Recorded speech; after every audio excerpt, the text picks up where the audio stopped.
마태복음 2장 1절부터 12절 말씀을 봉독합니다. 신약 성경 2페이지. 헤롯 왕 때에 예수께서 유대 베들레헴에 나심에 동방으로부터 박사들이 예루살렘에 이르러 말하되 유대인의 왕으로 나신 이가 어디에 계시냐? 우리가 동방에서 그의 별을 보고 그에게 경배하러 왔노라 하니 헤롯 왕과 온 예루살렘이 듣고 소동한지라.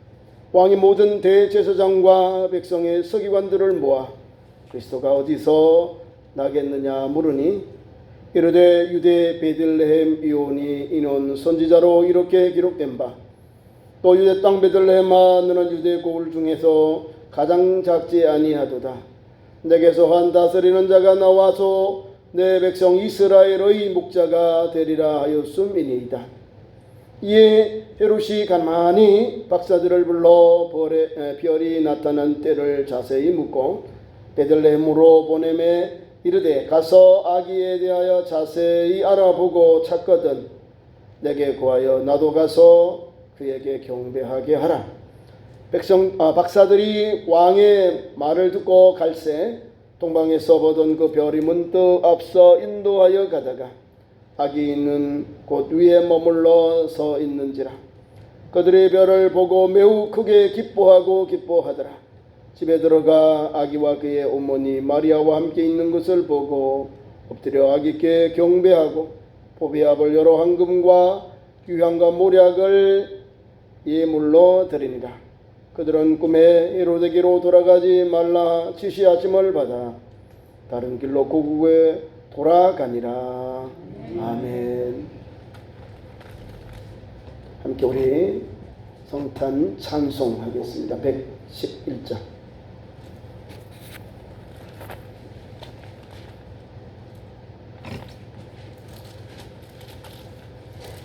(119장이죠) 119장. 지금 불렀죠. 119장.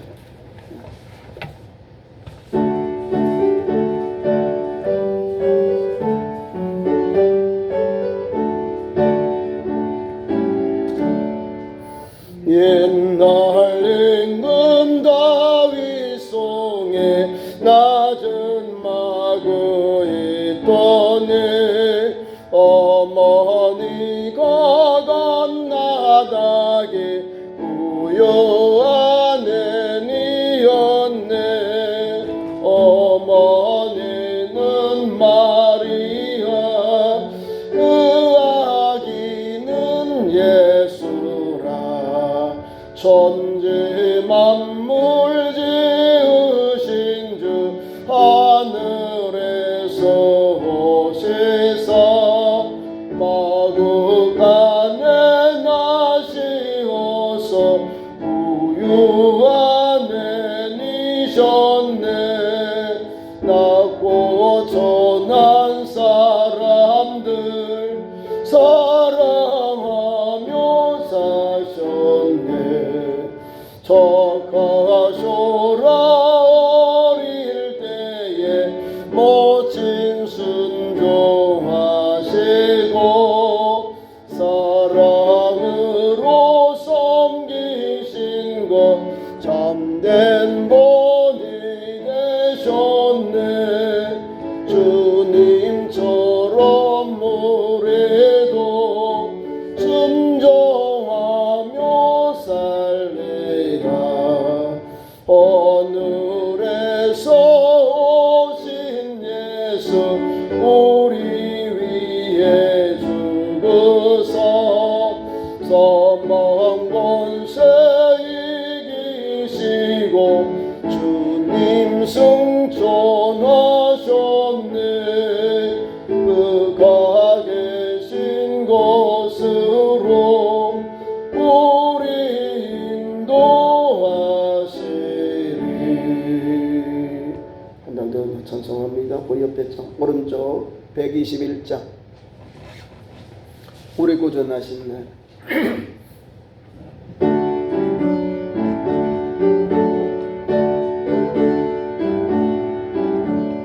우리 구원하신 날 목자 영광 볼 때에 천사 찬송하는 날 예수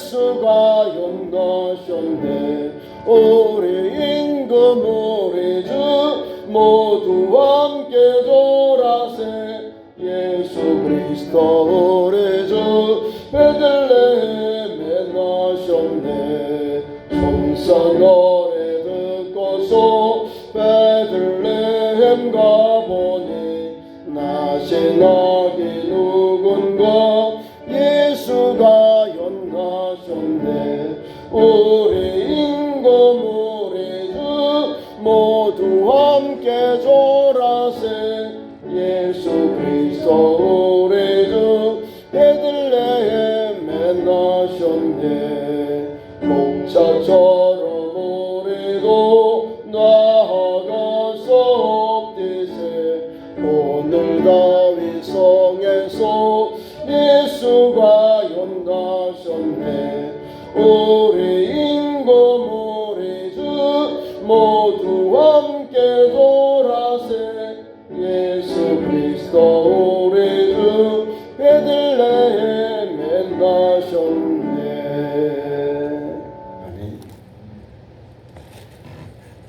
우리 구주 예수님 나신 성탄에 참여하여 예배한 모든 성도들에게 구주 예수님의 그 복된 성탄의 기쁨이 충만하게 임하기를 축원합니다. 예수님보다 더 귀한 게 없어요. 우리 대한민국 안에 교회들이 한 10,000 교회 정도 있습니다. 10만 안쪽인데 그 교회들 가운데 오늘 예배하는 교회들 또 천주교하고 합치면 국민들의 반 정도는 예배하는 분위기입니다. 근데 이 전염병 코로나로 인해서 모이기를 못하게 하니까 그럼에도 불구하고 교회들은 그래도 예수님 탄생하신 날인데 가장 적은 수의 무리가 모여서 예수님의 탄생을 축하 예배를 드립니다.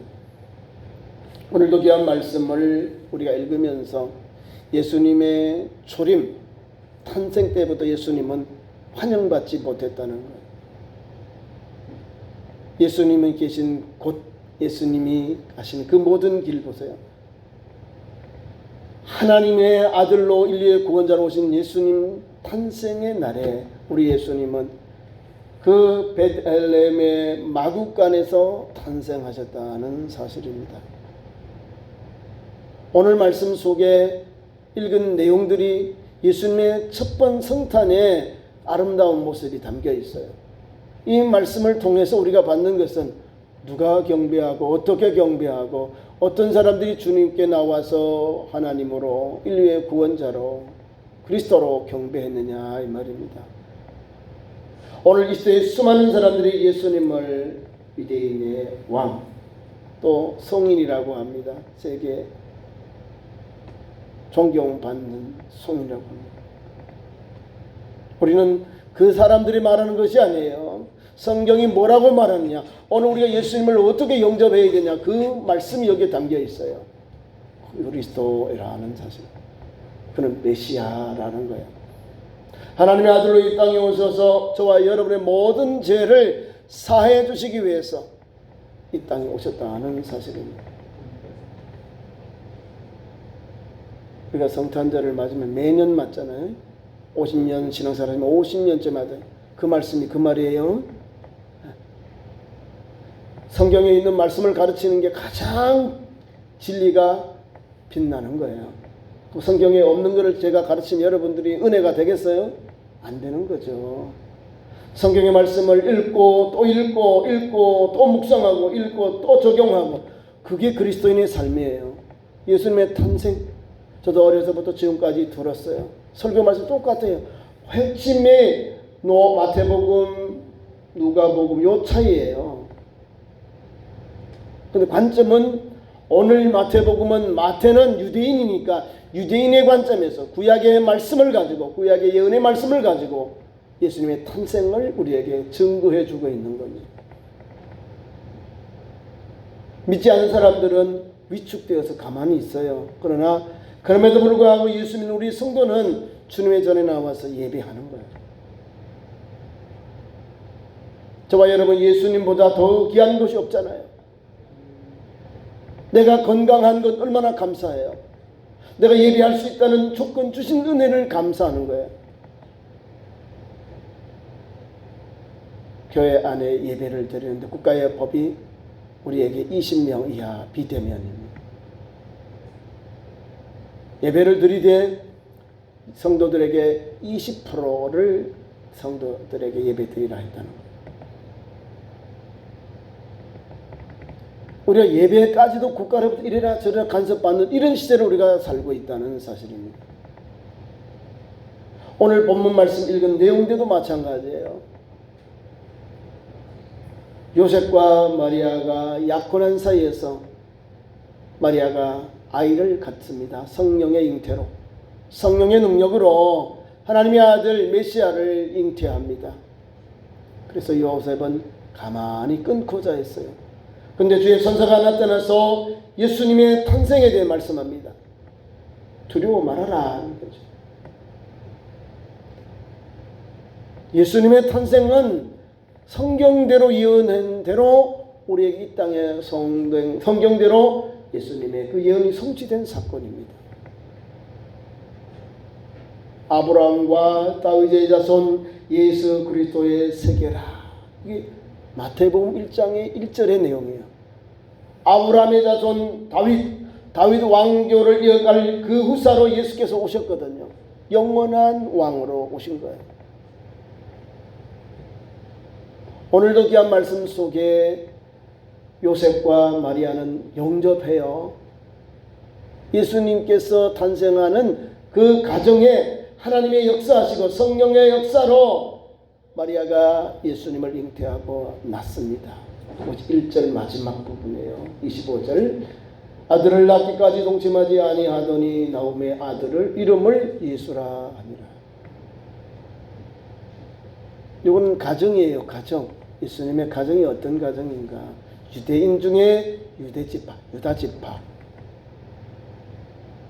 그래서 하나님께서 성령을 통하여 하나님의 능력으로 성령으로 잉태케 하셔서 여인의 우선으로 예수께서 또 유대인의 왕으로 유다 족속의 혈통으로 예수께서 오셨다는 사실입니다. 그 탄생에 대해서 예수님이 이렇게 탄생하셨다. 이 가정을 말씀하시고 그 다음부터는 주님의 탄생하신 그 정적인 상황을 우리에게 2장에 다 풀어주고 있는 거예요. 예수님의 탄생하는데 유대인들은 다 알잖아요. 유대 땅 베들레헴에 날 것이다. 에브라다. 또 처녀가 잉태하여 아들을 낳을 것이다. 그 이름을 임마누엘이라 하리라. 그 기왕의 말씀들, 이사야에 있는 7장 14절의 말씀들, 이사야의 말씀들, 미가의 있는 말씀들을 가지고 다 알아요. 메시아를 사모하고 있고 메시아를 기다리고 있는데 그 메시아가 성경대로 우리 땅에 왔을 때는 영접하지 못했다는 거예요. 경배하지 못했다는 사실입니다. 그러나 성경의 마태복음과 누가복음에는 첫 번 성탄에 경배자들이 나옵니다. 오늘도 말씀 속에 동방의 박사들이 별을 연구하다가 예수님 탄생한 별을 보고 유대인의 왕으로 하신 아기 탄생의 별을 보고 그 동방으로부터 예수님이 탄생한 베들레헴까지 주님의 인도를 받습니다. 그들은 황금과 유황과 모략을 가지고 보배합을 준비하고 아기 예수님께 그들은 머나먼 길을 달려온 겁니다. 자, 보세요. 첫 번 성탄은 동방의 박사들이 예수님, 유대인의 왕으로 오신 아기 예수께, 아기 왕께 경배하기 위해서 찾아온 거예요. 그리고 그 방향을 예루살렘으로 틀어버린 거예요. 베들레헴이 아니라 예루살렘으로. 여기에 비극이 일어납니다. 비극이. 하나님의 아들 예수 그리스도, 인류의 구원자 예수 그리스도, 유대인의 왕이신 예수 그리스도가 탄생하시는 그 별을 봤으면 제대로 보고 달려가야죠. 내 경험, 내 상식이 머리를 사로잡으니까 야, 우리가 유대인의 왕으로 나신 아기를 찾아가야 되는데 어디로 갈까? 왕의 아들이 왕 아니에요. 왕이 낳은 아들이 왕자니까 아버지의 뒤를 이어서 왕이 되니까 그렇게 생각하고 왕궁으로 간 거예요. 예루살렘의 왕궁. 이게 우리가 예수 믿으면서 실수하는 게 여기 있는 거예요. 내 생각, 내 경험, 내 지식으로 성경을 보고 달려가려고. 지금 예배한 여러분들도 마찬가지로 그렇게 마음을 갖고 있는 거예요. 내가 상상하는 예수님을 갖는, 아니요, 성경이 우리에게 뭐라고 말씀해주고 있고 뭐라고 보여주는지 그 예수님을 내가 하나님으로 구주로 영접해야 되는 거예요. 그래서 이 박사들이 예루살렘에 가서 왕궁에 가서 부른 거예요. 우리가 동방의 박사들인데 유대인으로 왕으로 아기가 경배로 왔습니다 라고 이야기합니다. 반대가 난 거죠. 그 당시에 왕은 이두메 사람 출신인 헤롯입니다. 아내는 유대인이고 자기는 이두메 에돔 족속에, 에돔과 유대인이 이렇게 결혼을 한 거죠. 그래서 로마 황제로부터 통치 권한을 받아서 헤롯 대왕이라고 합니다. 욕심도 많고요. 그래서 어떻게 하면 유대인들에게 환심을 사기 위해서 이런 일을 한 거예요. 그래서 그는 박사들이 자기에게 와서 유대인을 왕으로 하신 아기께 대하여 물으니까 겉과 속이 다른 정치적인 모습, 정치인의 정형적인 모습이 나옵니다. 속으로는 부글부글 끓고 있는데 겉으로는 영접하고 아주 친절하게 동방의 박사들을 안내해 줍니다. 우리 이 시대를 사는 우리에게도 이중적인 모습을 가지고 있는 거예요. 유대인들의 정치인들, 회록과 대제사장, 서기관들, 오늘 이 시대를 사는 우리들의 그런 모습이 아닌지 이 말씀을 통하여, 오늘 본문 말씀을 통하여 경배할 수 있는 마음은 전혀 없고 그냥 구간주처럼 읊조리는 거예요. 그냥 흉내만 내는 거예요. 흉내만 낸다는 거예요. 우리가 예수님을 믿어서 오늘 이곳에 나와 예배하는 주님의 백성 아닙니까? 예수님이 이 인생에 오셔서 우리를 위하여 진실로 구원의 주님으로 오셨으면, 그를 찾아왔고 내가 성경을 통하여 알게 되었으면 알려만 줘요? 아니잖아요. 예수님께 찾아가서 경배 드려야지요. 마땅히. 근데 오늘 첫 번 성탄에 이 경배자를 푸세요. 동방의 박사들이라는, 동방은 예루살렘에서 동쪽은 페르시아, 이란 이라크 지방이에요. 페르시아. 이 동쪽이잖아요.